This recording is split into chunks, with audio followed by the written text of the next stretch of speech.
Class चल रही है, क्लास कंटिन्यू है अगर, तो यस कह दें एक बार। सब कुछ बेहतर और क्लियर है अगर।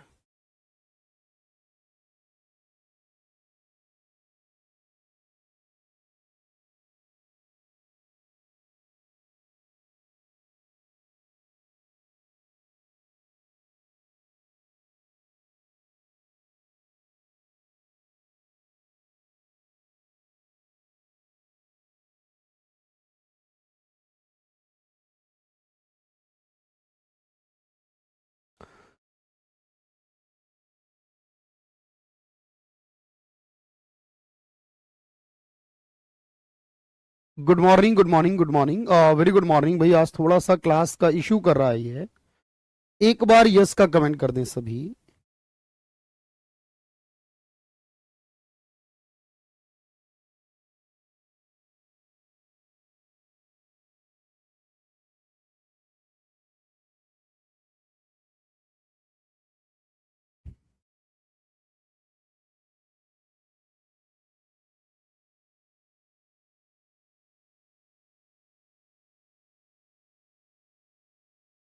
वेरी वेरी गुड मॉर्निंग भाई। क्लास लाइव हो चुकी है, थोड़ा सा इश्यू आ रहा है क्लास चलने में, इसलिए आज की क्लास कुछ अलग फॉर्मेट में नजर आएगी आपको, लेकिन क्लास जरूर होगी। होपफुली सब कुछ बेहतर रहेगा। क्लास चलेगी। Aditya, Amrita, Anjali Kumari, Parvind, everyone very very good morning. मेरी वॉइस आ रही है आप लोगों के पास? सब कुछ बेहतर है, क्लियर है अगर? शुरुआत करें क्लास की। चलिए भाई, सब कुछ बढ़िया है तो एक बार यस कह दे। देखो, आज की क्लास में जो मैं बात करने वाला हूं, मैंने इससे ऑलरेडी पहले आपको बताई है सारी चीजें, और उसी से आगे मैं कंटिन्यू करने वाला हूं। क्लास बिल्कुल चल रही है भाई, बढ़िया चल रही है।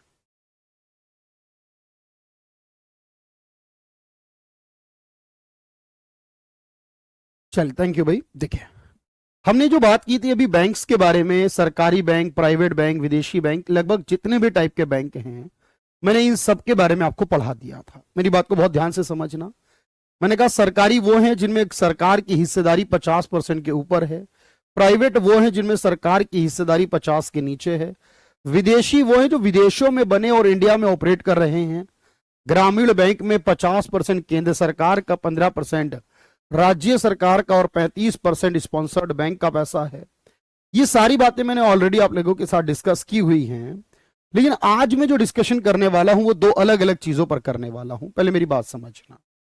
जब आप बैंकिंग के बारे में पढ़ते हो और बैंक से रिलेटेड सारी चीजों को देखते हो, तो याद रखना कि हमारे पास एक और पॉइंट आता है सर, वो ये है कि बैंक के अंदर जब हम कोई भी पैसे को जमा करते हैं, कोई भी पैसे को विड्रॉल करते हैं, क्योंकि लगातार हम बैंक से काम करते रहते हैं, लेकिन अगर मैं आपसे कहूं कि बताओ जो बैंक में पैसा रखा होता है, मान लीजिए हमारा पैसा किसी बैंक में जमा है और आरबीआई क्या करे, उस बैंक का लाइसेंस रद्द कर दे। बात समझना। एक सवाल ये कि सर बैंक जो है उसका लाइसेंस जो है आरबीआई वो क्या कर दे, रद्द कर दे। अगर मान लीजिए किसी बैंक का लाइसेंस रद्द होता है, आरबीआई के द्वारा किया जाता है, तो अब बताइए उस केस में आपके पास सवाल ये होगा, सर हमारा पैसे का क्या होगा? जो हमारा पैसा बैंक में जमा है, हमारा डिपॉजिट है, हमारी जमा है बैंक के अंदर, उसका क्या होगा? हमारी जमा का क्या होगा भाई? क्या वो पैसा डूब जाएगा या मिलेगा, या किस तरह मिलेगा? ये आपके पास एक सवाल है ना भाई मन में। एक सवाल ये मैं आपका क्लियर करूंगा आज कि अगर बैंक डूबते हैं, बंद होते हैं, तो उस केस में क्या स्थिति है।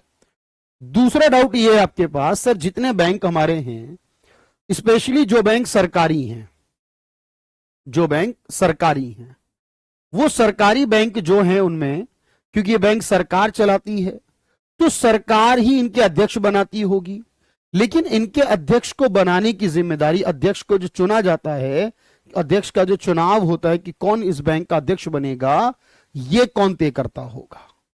ये कौन डिसाइड करता होगा कि इसका अध्यक्ष कौन बनेगा? बात समझना।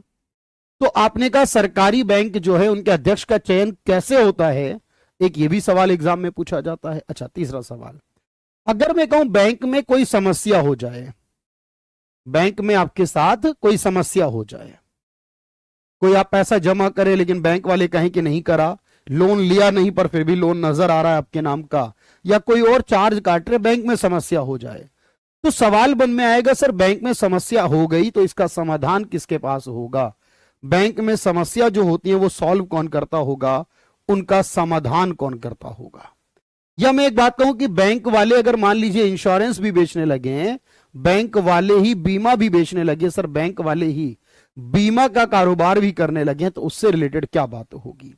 अब इस तरह की जो छोटी छोटी टर्म्स हैं, या बैंकों को रेगुलरली सुपरवाइज करने के लिए, जैसे बैंक हमारे पास होते हैं सर, बैंकों का समय समय पर सुपरविजन करने के लिए, बैंक को सुपरवाइज करने के लिए, मतलब बैंक को देखते रहने के लिए कि बैंक सही काम कर रहे हैं नहीं कर रहे हैं भाई, बैंक की परफॉर्मेंस चेक करने के लिए, सर क्या होगा देश में, क्या कोई बोर्ड ऐसा है जो बैंकों की परफॉर्मेंस चेक करता होगा? क्या देश में ऐसा कोई बैंक है, कोई ऐसी संस्था जो बैंकों की यूनियन का काम करती होगी? ये कुछ सवाल आपके मन में है, मैं एक एक करके इन सवालों के जवाब आपको दूंगा। आज लगभग इन सभी सवालों के जवाब आप तक पहुंचा दूंगा। एक बार आप मुझे यस का कमेंट कर दें, बात समझ में आई हो मेरी, सब कुछ क्लियर है, सब लोग जुड़ चुके हैं, क्लास लाइव हो चुकी थी, एक बार यस कह दे। आज की क्लास का पहला टॉपिक मैं लिखूंगा, लेकिन उससे पहले मुझे आप लोगों का एक यस कमेंट चाहिए कि सर आज इन सब बातों को देखना है कि बैंक अगर डूब जाए तो उस स्थिति में क्या होता होगा, अगर बैंक में समस्या है तब हम क्या करते होंगे, बैंक में हम पैसा रखें और वो पैसा हमारा जो है बेसिकली, वो पैसा जो है स्पेसिफिकली मैंने कहा कि अगर वो डूब जाए तो क्या होता होगा। अब मेरी बात को ध्यान से समझना,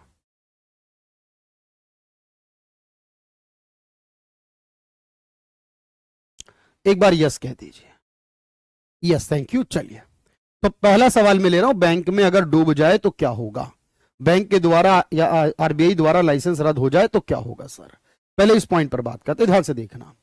देखो, हमारे देश का कोई भी बैंक हो, मेरी बात समझना, पहले जो मैं कहूं वो सुनना, कोई भी बैंक हो, क्योंकि आपके मन में एक डाउट ये रहेगा कि सरकारी बैंक होंगे तो उनका इंश्योरेंस होता होगा, नहीं, कोई भी बैंक हो, कोई भी जमा हो, मतलब चाहे सेविंग खाते में हो, चाहे एफडी में हो, चाहे बैंक के किसी खाते में हो, कोई भी बैंक हो, कोई भी प्रकार का जमा हो, आपके सभी प्रकार के बैंक, सभी प्रकार के जमा जो होते हैं, इसमें जो पैसा आप बैंक में रखते हो, उस बैंक जमा का बीमा होता है। बात समझना भाई, आपका जो पैसा बैंक में रखा जाता है, जैसे ही आपका अकाउंट खुलता है, चाहे कोई से बैंक में हो, वैसे ही आपका इंश्योरेंस हो जाता है उस जमा का। आपको कराना नहीं है किसी को, ये ऐसा नहीं कि हमें कराना पड़ता होगा, नहीं ऐसा नहीं है, ये ऑटोमेटिक हो जाता है। और जैसे जैसे आप पैसे रखते रहे तो ये चलता रहता है आपका। अगर मान लीजिए कि सर बैंक बंद हुआ तो ये वाली संस्था, ये जो बीमा कर रही है हमारी संस्था, इस संस्था का नाम है DICGC, ये संस्था हमें बीमा का पैसा देगी। मेरा अकाउंट खुला, ऑटोमेटिकली मैंने कहा बीमा हो गया, मेरे खाते से नहीं जा रहा है कुछ भी, वो बस बीमा हो गया। अगर मान लीजिए ऐसी बाई चांस स्थिति आ गई कि मेरा बैंक अचानक से पता चला बंद हो गया, तो मुझे मेरे पैसे ये देगा। एक संस्था है ये, मुंबई में इसका ऑफिस है, हमारे घर हमारा पैसा आ जाएगा, लेकिन शर्त ये है, ये मैक्सिमम 5 लाख रुपए देगा, ये मैक्सिमम 5 लाख रुपए देगा। सर मैक्सिमम 5 लाख का मतलब है, अगर अकाउंट में 10,000 हैं, बैंक बंद हो गया तो 10,000 मिलेंगे, 1 लाख है तो 1 लाख मिलेंगे, 2 लाख है तो 2 लाख मिलेंगे, अकाउंट में 0 है तो 0 ही रहेगा, नहीं मिलेगा कुछ, अकाउंट में 6 लाख है तो 5 ही लाख मिलेंगे, अकाउंट में 10 लाख है तो भी 5 ही लाख मिलेंगे, बाकी के 5 लाख डूब जाएंगे। 6 लाख में 5 मिलेंगे, 1 लाख डूब जाएगा। 1 करोड़ भी है अगर ना, 5 लाख मिलेंगे, 95 लाख डूब जाएंगे। इसका मतलब है कि सर ये हमें मैक्सिमम 5 लाख का ही बीमा प्रोवाइड करती है, इससे ज्यादा का नहीं। और याद रखना, ये जो बीमा मिलेगा आपको, ये जो पैसा मिलेगा आपको, मेरी बात को गहराई से समझना, ये बैंक में जमा का तो मिलेगा, अभी मैं आपको पढ़ाऊंगा NBFC में भी जमा होता है, जो बैंक नहीं है NBFC में भी जमा होते हैं। लेकिन जब आप DICGC पढ़ते हो, याद रखना, अगर कोई NBFC है, मैं आपको पढ़ाऊंगा आगे, आपको पता है, तो NBFC में अगर किसी ने जमा किया है, मुथूट में किसी ने अकाउंट खुलवाया, वो भी कर सकते हैं जमा, कुछ टर्म एंड कंडीशन आगे पढ़ाऊंगा मैं उस बारे में। लेकिन अगर NBFC में जमा हुआ है तो नहीं खुलेगा, उसका इंश्योरेंस नहीं होगा। अगर एक बैंक ने दूसरे बैंक में किया है, अगर एक बैंक ने दूसरे बैंक में जमा किया है तो उसका इंश्योरेंस नहीं होगा। याद रखना, NBFC में खाता खुलवाया तो इंश्योरेंस नहीं होता, बैंक बैंक में ही जमा करे कोई तो नहीं होता, सरकार अगर बैंक में जमा करे तो उसका भी नहीं होता। अगर सरकार किसी बैंक में पैसा जमा करे तो उसका भी नहीं होता। सिर्फ जनता जो जमा करती है बैंक में, चाहे कोई सा भी अकाउंट हो, कोई सा भी बैंक हो, लोगों का होगा, सिर्फ लोगों का होगा। और प्रैक्टिस में मेरे को 2 डेज की ब्यूटी प्रैक्टिस क्लास मेरे को 2 डेज की नहीं मिल रही। ऐसा कैसे होगा? प्रैक्टिस क्लास आपकी सारी एक साथ नजर आएंगी। जो आपका प्रैक्टिस वाला बैच अगर आपने लिया है भाई, वो सारी क्लासेस एक साथ एक ही जगह पर नजर होंगी, आएंगी आपको। और वो 1 बाय 1 उसी के नीचे लाइव क्लास में आपको वो चलता रहता है, कंटिन्यू मिल जाएगा वहां पर। तो चलिए मेरे दोस्त, ये बात समझ में आ गई होगी आपको। अब जो मैं आपसे कह रहा हूं बस आप उसे बिना सोचे समझे, आपको अब काम क्या है, लिखना है सर हमें। ये बात मैंने आपको समझाई, इस बात को जरा एक बार देख लीजिए, इसे नोट कर लीजिए एक बार। उसके बाद आपका कोई डाउट हो मुझसे पूछिएगा। तो DICGC का मतलब है sir deposit insurance and credit guarantee corporation. यह संस्था 15 जुलाई 1978 को बनी है। इस संस्था के लिए 1961 में कानून आया है। यह एक वैधानिक संस्था, स्टैट्यूटरी बॉडी है। इसका हेड ऑफिस मुंबई में है। इसका चेयरमैन RBI में जो डिप्टी गवर्नर है वो होता है। जब इसको बनाया गया तब 50 करोड़ रुपए पूंजी लगी। पूरी तरह यह RBI की संस्था है। मैंने आपको RBI पढ़ाया, उस समय लिखवाया है। यह बैंक में जमा का इंश्योरेंस करती है 5 लाख रुपए का। सारे बैंक सारे तरह के डिपॉजिट कवर होते हैं। बस NBFC में करा हो, एक बैंक दूसरे बैंक में करे, सरकार करे, तो इसका नहीं होता है सर। इसको नोट कर लीजिए और यस का कमेंट करिए, बात समझ में आ जाए तो।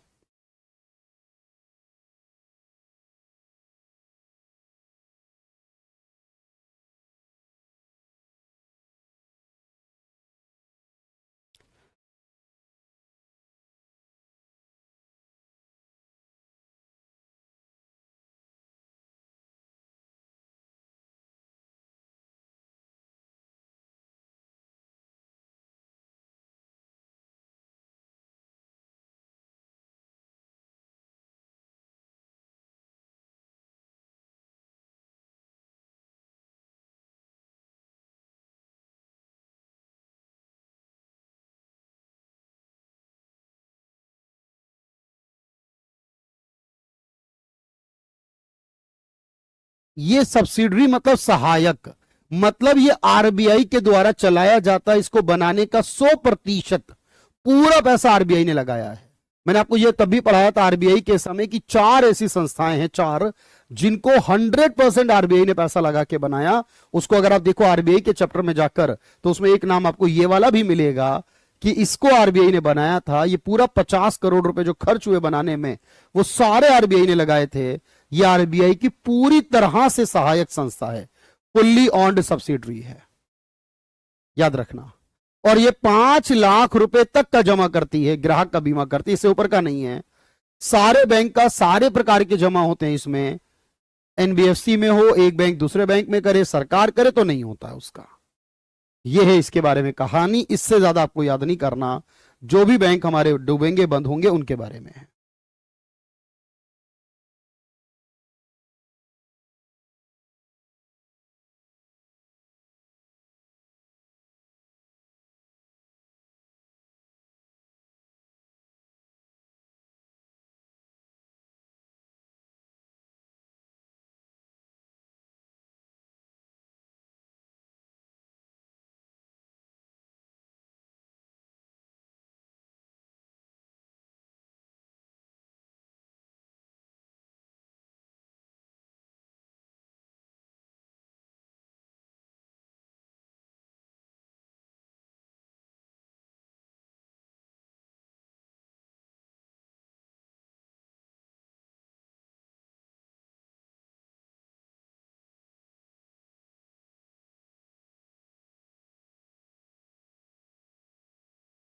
याद रखो 5 लाख रुपए तक का, इससे ज्यादा का नहीं।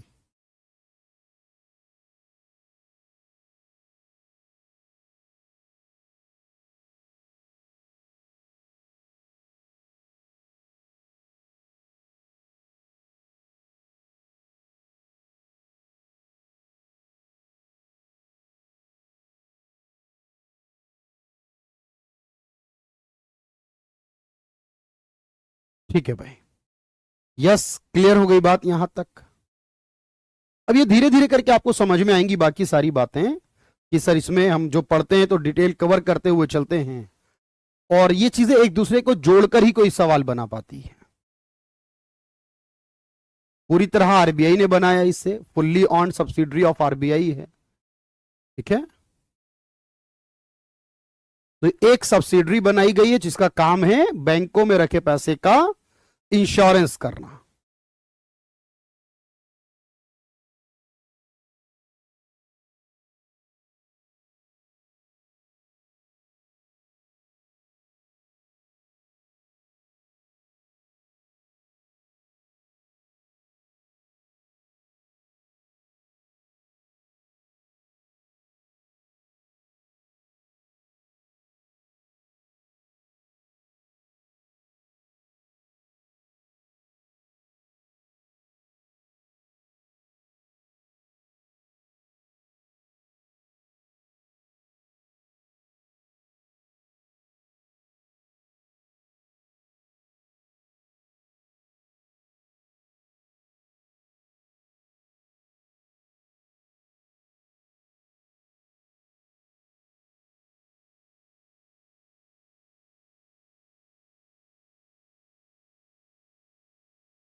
चलिए दोस्त, एंड इन्वेस्ट नहीं भाई, जो बॉन्ड वगैरह परचेज होंगे उसका तो बैंक से कोई मतलब ही नहीं है ना प्रविंद। जो बॉन्ड वगैरह परचेज होंगे वो किसी कंपनी में होंगे, किसी कंपनी के या गवर्नमेंट के बॉन्ड होते हैं। तो बात समझना, वो आपका डिपॉजिट का पार्ट ही नहीं होता, तो इसका तो इंश्योरेंस ही नहीं हो सकता। इंश्योरेंस होगा सिर्फ बैंक में रखे पैसे का, जो आप जमा करोगे उसका इंश्योरेंस होगा। अब एक दूसरा मन में सवाल था सर, वो ये था कि बैंक में जो अध्यक्ष बनता है उसका चयन कौन करता होगा। बस बात समझना, बैंक में जो अध्यक्ष बनता है उस अध्यक्ष का चयन कैसे होता होगा। जैसे मैं एग्जांपल के लिए लेता हूं कि सर अभी एक न्यूज आई है कि एसबीआई के नए अध्यक्ष कौन होंगे बताओ। मैंने आपको लिखवाया है, बताया होगा। एसबीआई के नए अध्यक्ष का नाम होगा सीएस शेट्टी। कौन होंगे एसबीआई के नए अध्यक्ष? सीएस शेट्टी। अब सवाल है कि सीएस शेट्टी को चुना गया है, देखो इनकी नियुक्ति तो भारत सरकार करेगी भाई, नियुक्ति तो भारत सरकार करेगी, भारत सरकार में आता है क्योंकि सरकारी बैंक है सर ये। लेकिन भारत सरकार में कौन तय करेगा इस नाम को, क्योंकि भारत सरकार कभी कुछ नहीं करती। मेरी बात ध्यान से सुनना, जैसे कंपनी के अंदर एक एम्प्लॉय को रखा जाता है, तो एक बात बताओ, कंपनी का मालिक ढूंढता है उस एम्प्लॉय को या कंपनी का एम्प्लॉय सीधा मालिक के पास जाता? नहीं, हमारे पास एक एचआर टीम होती है, ह्यूमन रिसोर्स एचआर टीम होती है।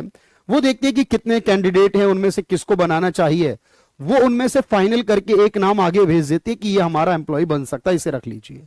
मालिक कहता ठीक है आपने कहा तो मैंने मान ली बात को। भाई सिलेक्शन करने का काम एचआर टीम का होता है, वो चुनती है कि कौन होना चाहिए। मालिक का काम है साइन करना, ठीक है भाई आप हमारी कंपनी के एम्प्लॉय बन गए। ये भारत सरकार वो मालिक है जो चुने, यहां पर साइन करके देगी, ठीक है ये हमारा एसबीआई का अध्यक्ष होगा। पर कहेगा कौन? इसके लिए एक संस्था है जिसे हम बोलते हैं बैंक बोर्ड ब्यूरो। एक संस्था है जिसका नाम क्या है? बैंक बोर्ड ब्यूरो, बीबीबी, या इसी का नाम बाद में बदलकर एफएसआई भी कर दिया गया। अब जितने भी सरकारी बैंक हैं और सरकारी बीमा कंपनी, प्राइवेट वाले नहीं कर सकते इसमें, प्राइवेट वाले तो अपना ही करेंगे। सरकारी बैंक और सरकारी बीमा कंपनी हैं, इनके जो अध्यक्ष हैं, इनके जो डायरेक्टर होते हैं, इनके जो एमडी होते हैं, यानी उन्हें कई तरीके से जानते हैं हम, तो उनका ये चयन करती है, याद रखना चयन करती है, सेलेक्ट करती है।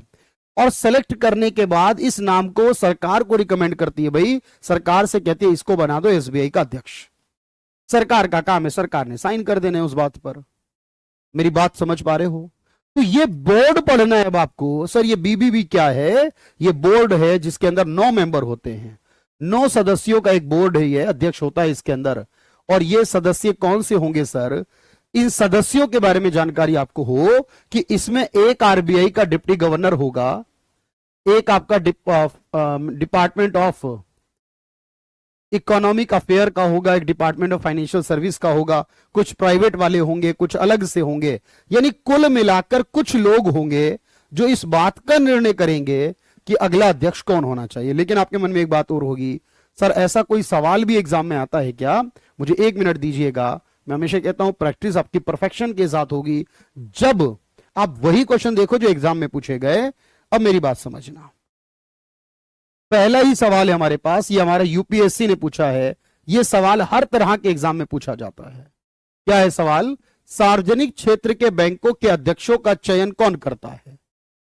अगर पूछे नियुक्ति कौन करता है तो भारत सरकार। भारत सरकार की कैबिनेट कमेटी जो अपॉइंटमेंट वाली है, लेकिन सरकार पूछा है सार्वजनिक मतलब सरकारी बैंकों के अध्यक्षों का चयन।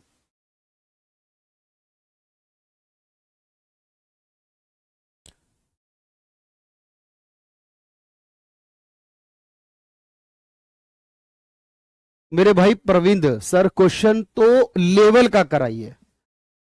अच्छा भाई, मतलब आप बताएंगे मुझे भाई, ये सवाल भी यूपीएससी ने पूछा है। अब आपको मैं आपको वर्ष भी बता देता हूं। चलो, ये सवाल यूपीएससी के सिविल सर्विस एग्जाम का, ये भी नहीं कि मैं कह रहा हूं सीडीएस या सीएपीएफ या एनडीए वाले में पूछ लिया होगा, सिविल सर्विस एग्जाम में पूछा है।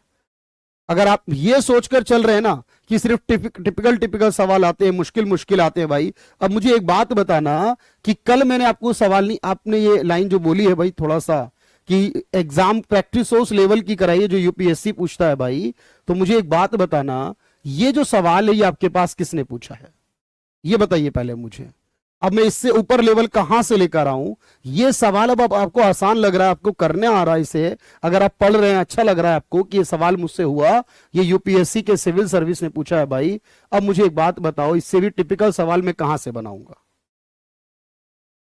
आपको क्या लगता है सिर्फ एक ही तरह के सवाल आते हैं? यानी जो हमसे नहीं होगा वो यूपीएससी का है और जो हमसे हो रहा है वो बेकार है, उसका कोई लेवल नहीं है। अरे भाई, ये सवाल उसी का है, ये मैंने आपको कल ही कराया था शायद, नहीं ये मैंने आपको उसमें कराया था मॉनेटरी पॉलिसी में। हल्के क्वेश्चन छोटे ही होते हैं, उन्हीं को मिलाकर बड़े सवाल बनते हैं भाई। आपको ये लग रहा होगा ये मैंने आपको सवाल कराया मनी पढ़ाते समय, ये मेरा क्या सवाल अलग से बनाया है? ये सवाल भी तो यूपीएससी सिविल सर्विस में पूछा गया है। ऐसा ना करे भाई, आपको आने लगा है तो आप ये सोचे कि ये बेकार की चीजें हैं, तो ये करना गलत बात है। जो आने लगा है तो अच्छी बात है ना, आपको तो खुश होना चाहिए कि हमें सवाल आने लगा। ये भी वही पूछा है, ये भी उतने ही नंबर का सवाल है, इसे करने पर भी उतने ही नंबर मिलेंगे जो 2-3 स्टेटमेंट वाले को करने पर मिलते हैं बैंक बोर्ड ब्यूरो। अब इसी सवाल को 3 स्टेटमेंट वाले में बना देगा तो 3 वाला भी कर देंगे, एक में बनाएगा तो 1 वाला भी कर देंगे। लेकिन ये पता चला हम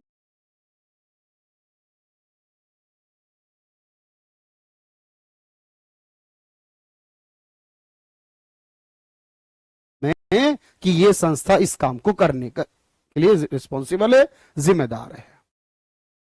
भाई मुझे सबका एक बार यस का कमेंट चाहिए, सबका मुझे एक बार यस का कमेंट चाहिए। और ये वो देखो ना यहां पर कुल मिलाकर जो 9 मेंबर होते हैं उसमें एक चेयरमैन का होना और 3 एक्स ऑफिशियो मेंबर, यानी 3 ऐसे मेंबर जो पद पर होंगे किसी, उनका होना है। इसलिए उन तीनों के बारे में, बाकी के 5 मेंबर जो हैं वो कोई भी हो सकते हैं, अलग अलग पर्सनालिटी हो सकते हैं। इसका काम है अध्यक्ष का चयन करना, और इसी बीबीबी का नाम बदलकर एफएसआई भी कर दिया गया। प्रणाम भाई संदीप। और ये बोर्ड हमारे 2016 में बना है। ये जिस नाम को रिकमेंड करता है सरकार उसी नाम को अपॉइंट कर देती है चेयरमैन के रूप में। पहले मुझे सबका यस का कमेंट चाहिए, उसके बाद लिखिएगा इसे। पहले यस करेंगे बाद में लिखेंगे।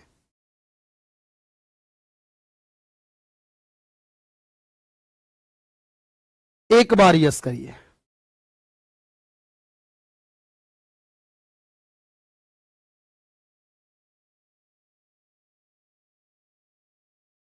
भाई मैंने आपको सीधा ये बोला कि हमारे जो बैंक है उसके जो अध्यक्ष हैं, जो सरकारी बैंक है उनके जो अध्यक्ष बनेंगे, सरकारी बीमा कंपनी उनके अध्यक्ष बनेंगे, तो याद रखो भाई वो कौन चुनेगा, उसको चुनना किसकी जिम्मेदारी है?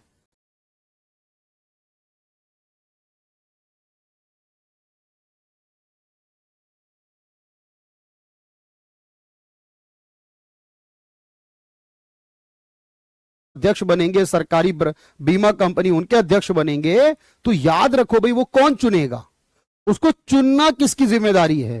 तो एक 9 मेंबर की टीम होगी, उसमें एक चेयरमैन होगा, बाकी 8 मेंबर होंगे। 3 ऐसे हैं जो फिक्स मेंबर है, मतलब आरबीआई के डिप्टी गवर्नर को मेंबर बनाएंगे, फिक्स बात है। तो इसमें से 4 नाम ऐसे जो फिक्स हो गए, बाकी के 5 नाम छोटे छोटे उनको नहीं करना, वो कोई भी लोग हो सकते हैं।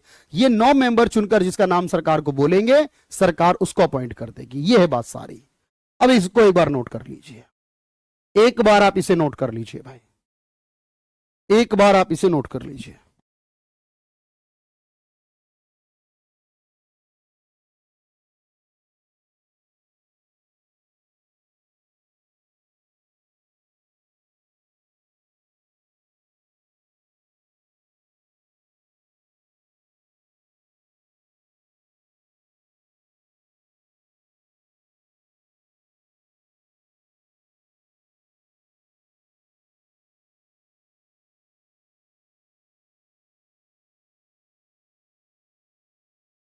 कोऑपरेटिव के बारे में अलग से लास्ट में करेंगे, कोऑपरेटिव के बारे में अलग से लास्ट में करेंगे।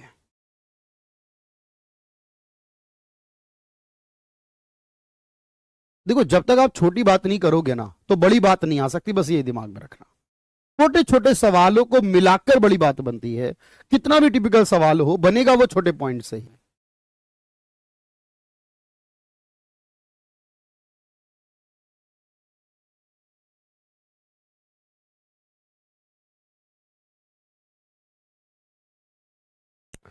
चलिए भाई, सरकारी बैंकों के अध्यक्ष का चयन होगा इसके माध्यम से। यह सरकार को बना करके आएगा। इसे बनाने की सिफारिश पीजे नायक कमेटी ने की थी 2014 में, फिर इसको बना दिया गया। इसको बनाने की सिफारिश पीजे नायक कमेटी ने 2014 में की थी और फिर इसको बना दिया गया 2016 में। यह काम करता है।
चलिए दोस्त, इंश्योरेंस के साथ में क्या लिखा है? मैंने कहा इंश्योरेंस कंपनी, लास्ट में लिखा है insurance company, insurance company.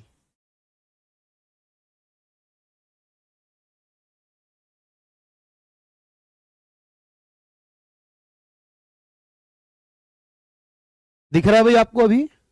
Insurance company, और इसका नाम है फाइनेंशियल सर्विस इंस्टीट्यूशन ब्यूरो।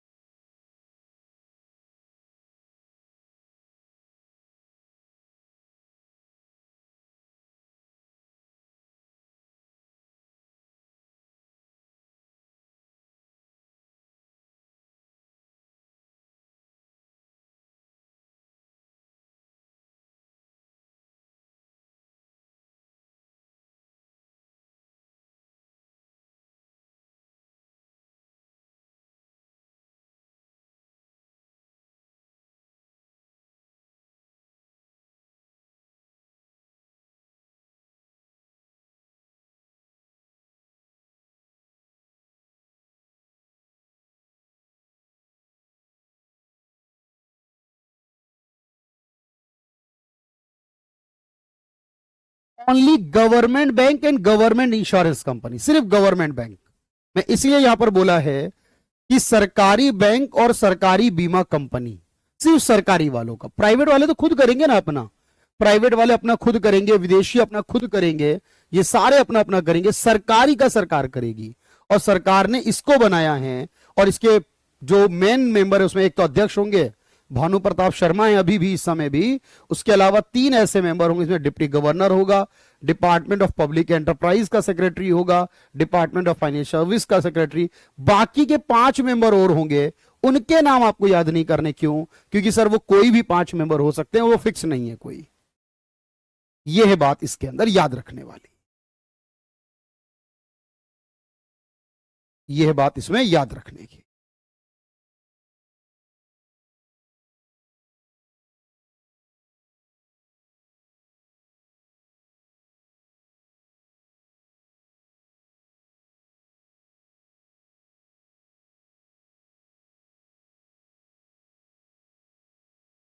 तो याद हो गई बात यहां तक?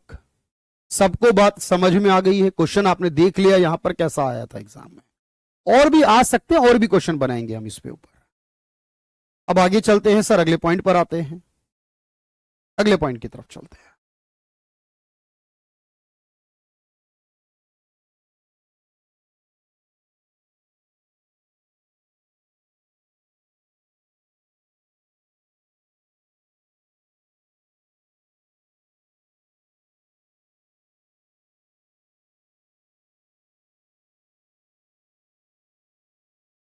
ओके भाई, डन है यहां तक सर। अब अगली बात करते हैं। अब मेरी बात समझना, हमारे देश में बैंकों की परफॉर्मेंस कैसी चल रही है सर?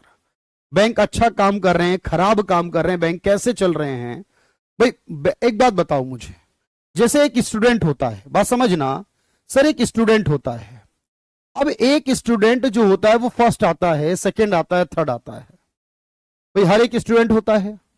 अब हमारा स्टूडेंट जो होता है सर, उसमें कई सब्जेक्ट होते हैं, मैथ भी पढ़ता है स्कूल में, मान लो इंग्लिश भी पढ़ता है, हिंदी भी पढ़ता है,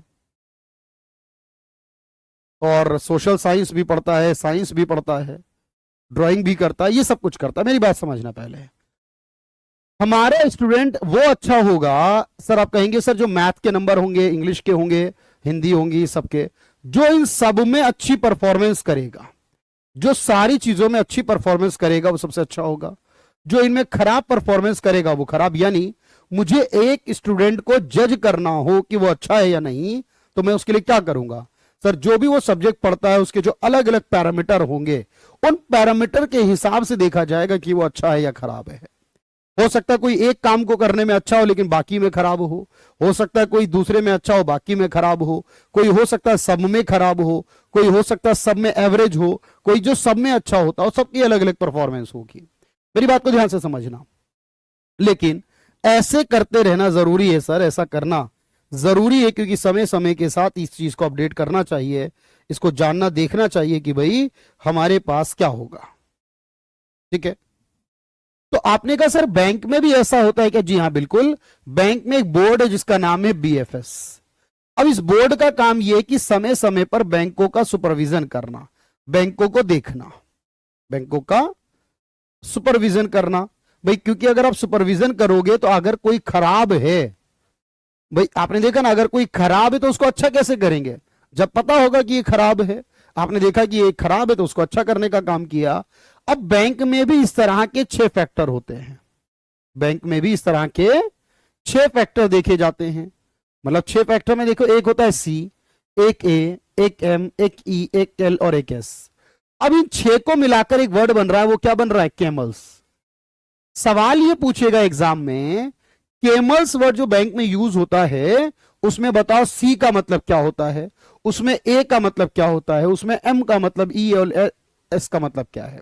आपको 2 बातें बस यहां याद करनी है, ये केमल्स जो वर्ड है इसका सी ए एम ये क्या होता है, और ये पूरा सुपरविजन करने की रिस्पॉन्सिबिलिटी आरबीआई ने दी है, आरबीआई की बनाई हुई संस्था है ये, उसे बीएफएस कहते हैं सर। इसकी जिम्मेदारी है बैंकों का सुपरविजन करना। बोलो समझ में आ रही है बात? कि भाई ये सुपरविजन नहीं किया अगर तो प्रॉब्लम क्या होगी कि समय के साथ साथ हम चीजों को बैलेंस नहीं करेंगे, पीछे रह जाएंगे, और इसीलिए इनको करना जरूरी है।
चलिए मेरे भाई,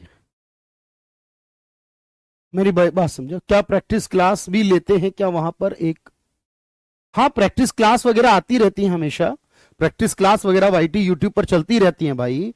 तो अब इसमें आप ध्यान से समझना मेरी बात। तो जब भी ये पूछेगा क्या होगा, तो इसको याद रखना है सर, ये बोर्ड होगा एक, ये बैंकों को परफॉर्मेंस। अब ये समझ में थोड़ा सा आएगा आपको धीरे धीरे। मैं क्या कह रहा हूं, 6 क्लास लगेंगी, 6-7 भी लग सकती हैं, 5-6-7, ये डिपेंड करता है पढ़ते समय।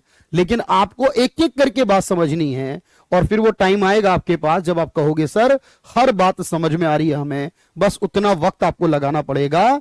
आप यहां पर देखेंगे ध्यान से, जैसे कि सर ये जो बोर्ड बनेगा, ये बोर्ड कब बना है? 94 में बना। किसने बनाया? आरबीआई ने बनाया। इसका हेड ऑफिस कहां है? मुंबई में है। इसका चेयरमैन आरबीआई का गवर्नर ही होगा। ये बैंकों को क्रेडिट रेटिंग देगा। ये उनके लिए 6 फैक्टर देखेगा, उनकी कैपिटल देखेगा, उनकी एसेट देखेगा, उनका मैनेजमेंट देखेगा, उनकी इनकम देखेगा, उनकी लिक्विडिटी, उनका सिस्टम कंट्रोल देखेगा। ये 6 चीजें देख के बताएगा कौन सा बैंक अच्छा है, कौन सा बैंक खराब है। प्लीज सर, भाई विनीता कुमारी, समझ नहीं पाया, प्लीज सर ज्वाइन मी। कहां पर ज्वाइन करना है आपको? मैं बात आपकी क्लियर नहीं हुई भाई, क्या ज्वाइन करने को कहा आपने? लेकिन आप पहले इसको समझिए भाई कि बैंक में हमेशा सुपरविजन चलता है, इसलिए जो बैंक खराब परफॉर्मेंस करते हैं उनको ठीक करता है फिर आरबीआई इसके माध्यम से। इसे डन करें और यस का कमेंट करें।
चलिए दोस्त, बिल्कुल बढ़िया से।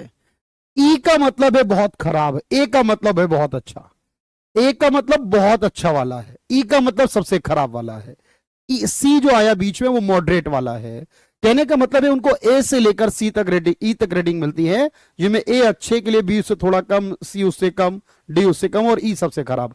तो ऐसी चीजों को ध्यान दिया जाता है भाई, उनसे कहा जाता है कि इसको संभाल कर रखिए वरना खराब हो जाएगा, ये बैंक है भाई ये डूब जाएगा अगर इसको संभाला नहीं गया, इसीलिए इसको करना बहुत जरूरी है। अब मेरी बात समझना, अब एक और बात समझनी है यहां पर, वो ये है सर कि जब हम बैंक में कोई भी काम करते हैं, मैं आपको धीरे धीरे इसकी सारी बातें पढ़ा रहा हूं इसीलिए कि आपको ये चीजें समझ में आने लगे एक एक करके। जब आप बैंक में पढ़ते हैं तो बैंक में आपको और भी चीजें क्लियर करनी जरूरी पड़ती हैं। इसमें एक बात ये आती है कि सर हम बैंक में पैसा भी रखते हैं, बैंक में सारे काम करते हैं, लेकिन बैंक में अगर मान लीजिए मेरे साथ कोई समस्या हो जाए, बैंक में मेरे साथ कोई समस्या हो जाए, अब बैंक में समस्या हो गई, अगर बैंक में कोई फ्रॉड हो गया तो बैंक समस्या समाधान करने में कहां चला जाऊंगा? कोर्ट में। मेरी बात समझना, कहां जाऊंगा? कोर्ट में जाऊंगा। अब कोर्ट में तो पता नहीं ना केस कब सॉल्व होगा मेरा, भाई मेरे पास कोर्ट होता ना एक, मैं वहां जाऊं सिविल कोर्ट में जाऊं और केस कर दूं भाई कि इस बैंक ने मेरे साथ घोटाला किया, घपला किया है और इसका हर्जाना चाहिए। तो आप कहेंगे सर कोर्ट सॉल्व तो कर देगा, लेकिन कब करेगा ये पता नहीं है, 10 साल लगेंगे, 20 साल लगेंगे, कुछ नहीं पता इसमें। हमने क्या करा, बैंक समस्या के लिए एक संस्था बनाई जिसे कहते हैं ओम्बड्समैन। उसे क्या कहते हैं? ओम्बड्समैन कहते हैं, ओम्बड्समैन कहते हैं। बात समझना। अब जब मेरा ओम्बड्समैन आया है यहां, अब इस ओम्बड्समैन को किसने बनाया? आरबीआई ने बनाया, आरबीआई ने चुना इसे, आरबीआई ने बनाया इसे। अब इसको बनाया इसलिए गया प्रॉब्लम सॉल्व करने। अब ये क्या करता है? आपकी सुनवाई करता है और बहुत जल्दी से प्रॉब्लम सॉल्व करता है।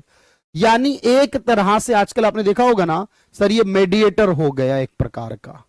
आपस में सुलह कर लीजिए, आपस में सुलह नहीं हो रही है, मतलब बैंक और आपकी, इसके पास जाइए सॉल्व कर देगा। अब ये क्या करता है? ये 20 लाख रुपए तक की प्रॉब्लम सॉल्व कर सकता है। इसके अधिकार दिए गए 20 लाख तक। अगर कोई केस 20 लाख तक है तो ये सॉल्व कर देगा, उससे बड़ा नहीं कर पाएगा। 20 लाख तक का केस सॉल्व कर देगा ये आराम से।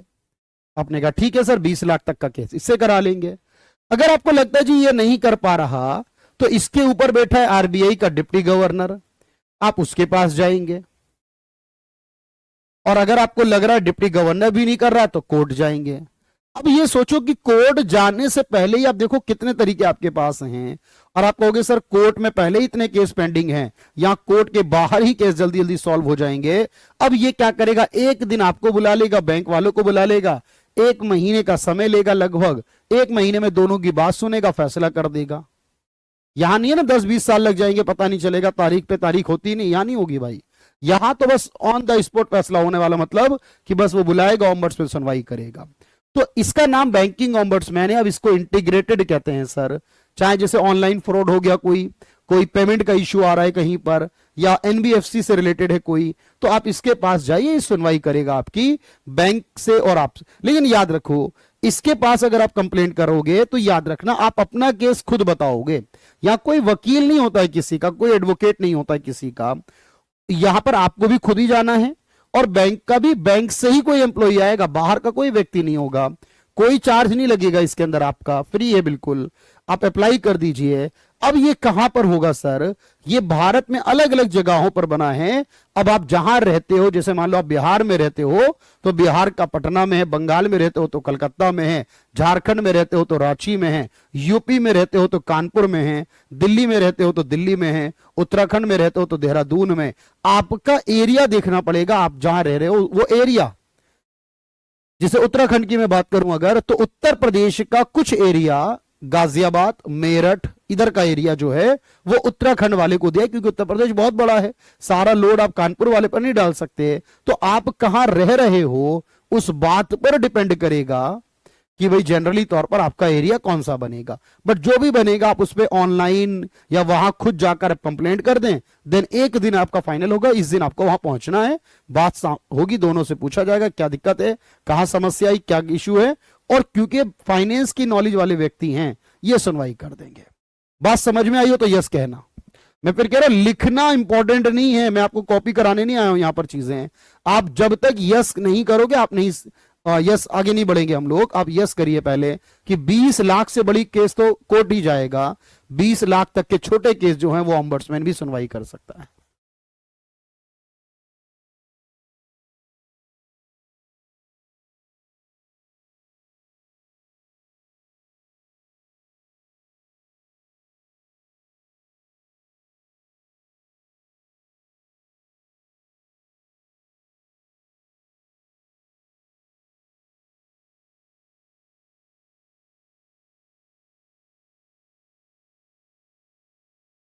अब आप इसे नोट करें।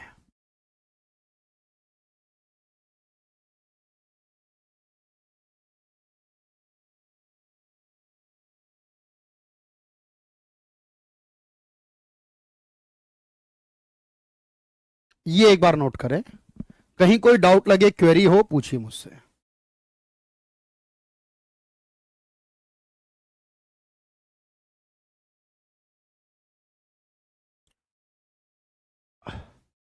आज वाला आया, आप सारे पढ़िए भाई, आपका जिम्मेदारी, आप कल वाली क्लास को देखिए पहले, और बैंक वाला जब से शुरू करा तब से देखिए, फिर आरबीआई उससे पहले देखिए, मनी वाला देखिए, आप सारे दोबारा देखिए। भाई आपकी जिम्मेदारी आदित्य अमृता, आज वाला आया है, ऐसे सारे आएंगे। मैं रोज ऐसे ही तो पढ़ाता हूं ना, कल भी तो ऐसे ही पढ़ा रहा था मैं आपको, वैसे ही आएंगे। कहीं समझना होता है, कहीं फैक्ट याद करना होता है, कहीं लिखने का काम ज्यादा होता है। जैसे बैंकों के नाम थे, वो याद करने वाली बात है ना, वो तो किसी को समझ में नहीं आते। सर बैंकों के नाम लिखवाए थे आपने, वो याद कर लिए। बैंक बनेगा तो उसके लिए कितना पैसा चाहिए ये लिखवा दिया था। बैंक बनेगा तो कितने परसेंट ब्रांच गांव में खोलेगा ये बता दिया था। ऐसे याद करना है सारी बातों को, वैसे ये याद करना है। समस्या हो गई तो कौन सुनवाई करेगा, बैंक डूब गया तो कौन इंश्योरेंस देगा। ऐसे आप करो रिवाइज दोबारा आदित्य अमृता, और फिर आपको डाउट रहे तो मुझसे पूछिए। देखो मैं पूरे चैप्टर तो दोबारा नहीं करा सकता ना, आप डाउट निकालिए उसके अंदर, आप सारी क्लास को ध्यान से सुनिए, एक बार सुनिए, सोचिए, फिर उसे नोट भी कर लीजिए। और बैंक के बाद हिंदी में क्या लिखे हैं, इसमें मैंने बताया बैंकिंग लोकपाल। तो ये बैंकिंग लोकपाल है, बैंक से संबंधित समस्याओं की सुनवाई के लिए लोकपाल कहते हैं हिंदी में।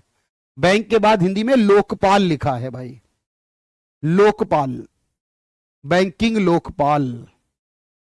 इंग्लिश में ऑम्बड्समैन कहते हैं इसे।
चलिए भाई, बिल्कुल भाई, इसमें बस आपको एफर्ट्स करने हैं दीपिका, एक्स्ट्रा एफर्ट्स करने पड़ेंगे थोड़े, मतलब प्रैक्टिस करनी पड़ेगी, न्यूज वगैरह में क्या चल रहा है वो देखना पड़ेगा।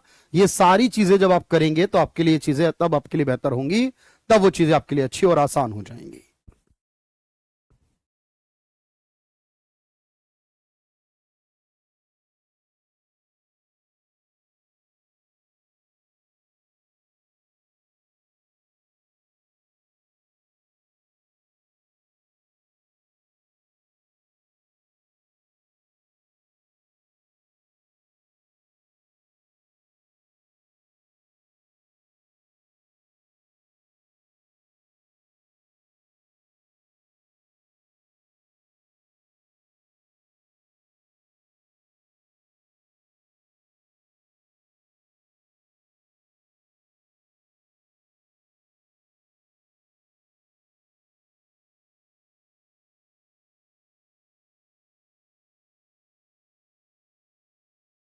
20 लाख के नीचे वाली बात, अच्छा देखो, अगर कोई फ्रॉड है तो 20 लाख तक।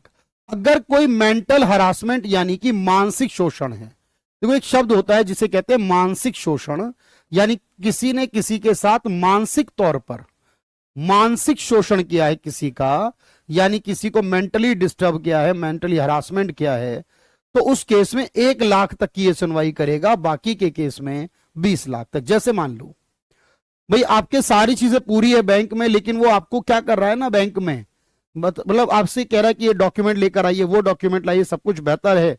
अब आपका पैसे में नुकसान नहीं हुआ है, ध्यान से सुना, पैसे का नुकसान नहीं हुआ, पैसा पूरा है आपके अकाउंट में जो होना चाहिए, लेकिन आपको मेंटली डिस्टर्ब किया है उसने।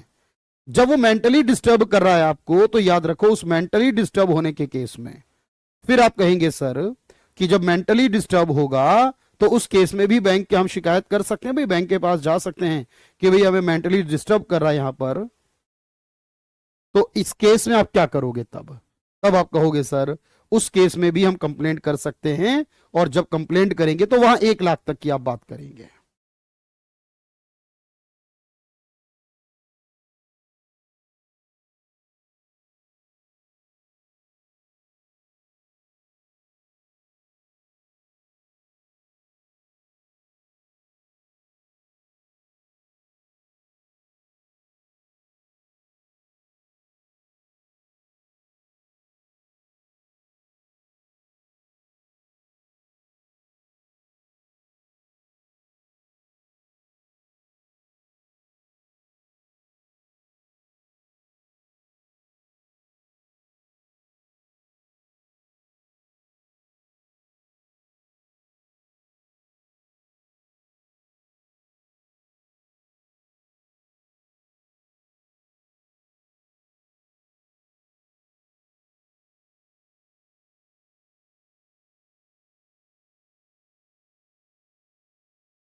चलिए भाई, ये हरासमेंट ओम्बर्समैन क्या होते हैं? जो ओम्बर्समैन होते हैं लॉयर टाइप होते हैं, नहीं ये जज हो गए ना भाई, हम अपना सुनवाई वहां खुद करेंगे। ये ओम्बर्समैन लाइक अ जज, ये फैसला करेंगे हमारा, भाई बैंक वाले आ गए, हम आ गए, और एक फैसला होगा, ये ओम्बर्समैन लाइक ए जज।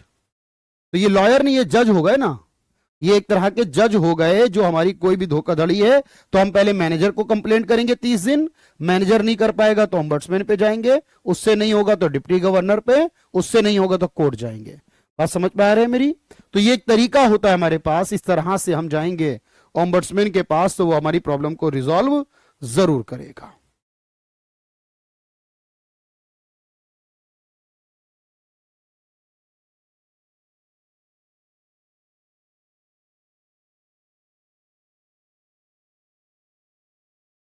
एक लास्ट बात और, एक लास्ट बात और, देखो भाई, अब बात यह भी आती है सर हमारे पास जब हम बैंक में कोई भी लेन देन करते हैं। अच्छा ये बात समझना पहले मेरी, जब हम बैंक से कोई लेन देन करते हैं तो आजकल बैंक वाले क्या करते हैं सर? आजकल बैंक वाले क्या करते हैं, अपना कारोबार बढ़ाने के लिए बैंक का जो काम है वो तो करते ही हैं, लेकिन बैंक वाले ही आप देखो बीमा भी बेचने लगते हैं। आजकल बैंक वाले ही क्या करने लगे हैं सर? बीमा भी बेचने लगते हैं। अब जब बैंक वाले हैं बीमा बेचने लगते हैं, तो जब बैंक वाले बीमा बेचते हैं तब क्या होता है? कहेंगे सर तब क्या होता है बैंक वाले जब बीमा बेचते होंगे तो जब बैंक वाले बीमा बेचने का काम करते हैं तो उसका अर्थ यह बनता है सर, उसका पर्पज यह बनता है कि जनरली तौर पर जब बैंक वाले बीमा बेचते हैं तो हम यहां क्या देखते हैं सर, वो बेसिक तौर पर क्या करते हैं कि यहां पर वो कुछ कंडीशन को पूरा करते हैं। इससे क्या होता है, दोनों के बीच रिलेशन बन जाता है। जैसे मान लो आपने नाम सुना पीएनबी मेट लाइफ, अब पीएनबी अलग है, मेट लाइफ अलग है।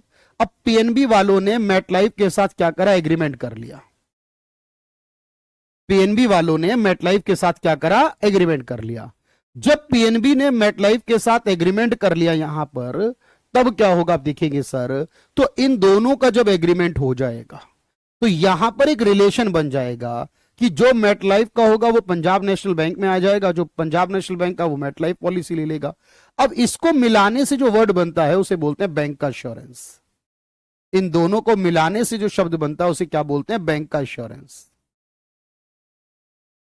यानी दो शब्द होगा ना, बैंक और इंश्योरेंस, तो बैंक का इंश्योरेंस। बस याद रखना, जब बैंक से कोई बीमा पॉलिसी बेची जाए, जब कोई बीमा की पॉलिसी कहां से बेची जाए, बैंक से बेची जाए, तो उसे बैंक का इंश्योरेंस कहते हैं।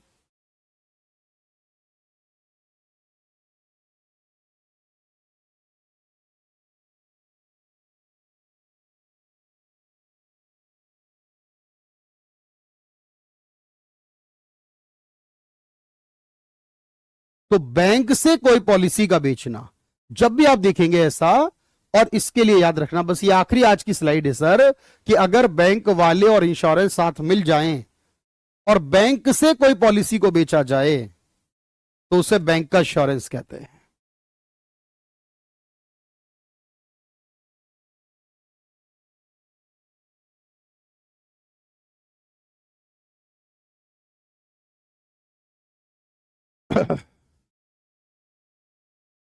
तो बैंक से किसी पॉलिसी का बेचना बैंक का एश्योरेंस कहलाता है।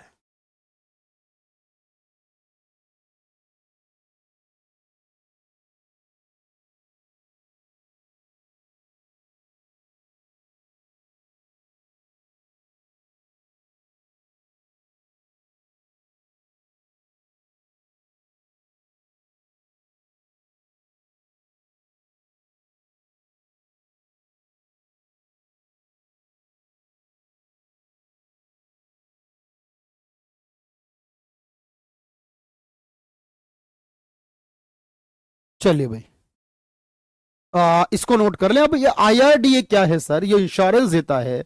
जब मैं संस्थाएं पढ़ाऊंगा तब बताऊंगा आईआरडीए के बारे में, लेकिन ये बात याद रखना है सर कि बैंक से रिलेटेड परफॉर्मेंस जो आईआरडीए देता है, आईआरडीए जो है वो इंश्योरेंस कंपनियों की हेड कंपनी है। जैसे बैंकों का हेड कौन है बताओ मुझे सर, बैंकों का हेड कौन होता है, बैंकों का अध्यक्ष कौन होता है, बैंकों में कौन होता है सर, एक्सिस बैंक जो मैक्स इंश्योरेंस सेल करते हैं। बिल्कुल सही कहा आपने। डेबिट क्रेडिट कार्ड अभी आएगा और ब्यूटी प्रैक्टिस बताऊंगा, अभी आना बाकी आदित्य अमृता की क्रेडिट अभी तो खत्म ही नहीं हुई बात हमारी, अभी तो 2-3 दिन और चलेगी बात, मैं सारा बताऊंगा। अगर अब ये देखो सर, आईआरडीए क्या है, जैसे बैंकों के लिए कौन है, आरबीआई, शेयर बाजार के लिए क्या है, सेबी, वैसे ही याद रखना सारी इंश्योरेंस कंपनियों का हेड कौन है, जितनी इंश्योरेंस कंपनियां हैं देश में उनका हेड कौन है, तो वो आईआरडीएआई है, याद रखना। तो आईआरडीएआई सारी इंश्योरेंस कंपनियों का हेड के रूप में काम करता है।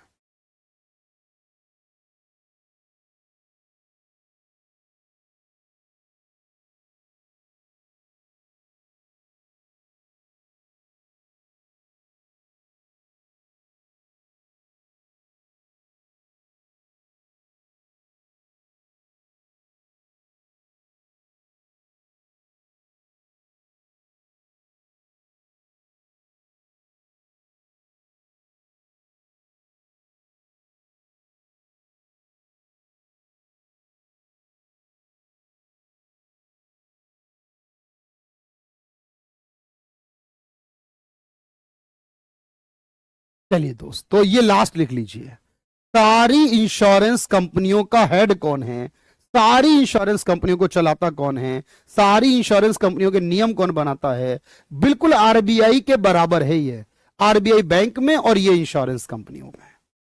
इसके बारे में लिख लो, ये पॉलिसी वगैरह के बारे में अगर कोई डाउट, कोई क्वेरी, कुछ भी होगा, मैं हूं आपके पास बताने के लिए, आप इसे एक बार नोट करिए। मैं उम्मीद करता हूं कोई डाउट रहेगा ही नहीं आपके पास इससे रिलेटेड।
चलिए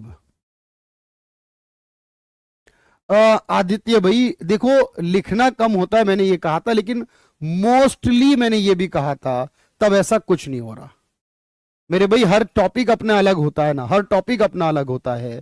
ये बैंक है, इसमें आपकी बातें अलग प्रकार की हैं। भाई एक बात बताइए मुझे कि मैंने ये कहा था जरूर, लेकिन इससे पहले भी तो मैं आपको दो दो स्लाइड लिखवा रहा था। जब मैं आपको न्यूमेरिकल कराऊंगा राष्ट्रीय आय वाले, तब क्या होगा? तब तो कुछ नहीं करना होगा उसमें। भाई हर चीज एक जैसी नहीं होती है, आपको बैलेंस करना होता है। मतलब कहीं ऐसा भी आता है जहां लिखना पड़ता है, फैक्ट भी कवर करने होते हैं। कोई ये थोड़ी कहेगा मैं फैक्ट याद नहीं करने हैं। लेकिन ओवरऑल मिलाकर हम देखें अगर, तो इकोनॉमिक्स में आप जनरली तौर पर कुछ क्लासेस को छोड़ दें तो लिखना की स्थिति जो है वो कम हो जाती है। जैसे डिमांड सप्लाई करेंगे, आपको मैं बताऊं ये, तो यकीन मानिए डिमांड सप्लाई में क्या होगा सर, हम एक पेज, एक दो तीन स्लाइड लिखेंगे, हम दो तीन स्लाइड लिखेंगे और पूरा टाइम खत्म हो जाएगा। वहां ग्राफ बनेंगे और ग्राफ को अकॉर्डिंग बात समझनी पड़ेगी, लिखना ही नहीं होगा कुछ। ग्राफ ग्राफ में सारी कहानी चलेगी। तो अभी ये ना हर चीज अलग अलग होती है भाई। आप ऐसे मेरी बात को पकड़कर मत बैठिए कि आपने ये कहा था। हर दिन अलग है, हर चैप्टर अलग है, हर चैप्टर को पढ़ने का तरीका अलग है। तो याद रखो, इंश्योरेंस कंपनियां जितनी भी हैं, सारी की सारी इंश्योरेंस कंपनियां किसके अंदर होंगी? इरेडा में होंगी। उनके हितों की ध्यान रखना और अच्छी पॉलिसियां लेकर आना, लीगल तरीके से काम करना, जो इलीगल तरीका है पॉलिसी बेचने का रोकना, ये सारी जिम्मेदारियां इरेडा की हैं। आज के लिए इतना है, बाकी प्रैक्टिस कराऊंगा, अगली क्लास में लिखवाऊंगा। और चलते रहिए, हर दिन अलग कुछ मिलेगा सीखने के लिए। Thank you everyone, thank you so much.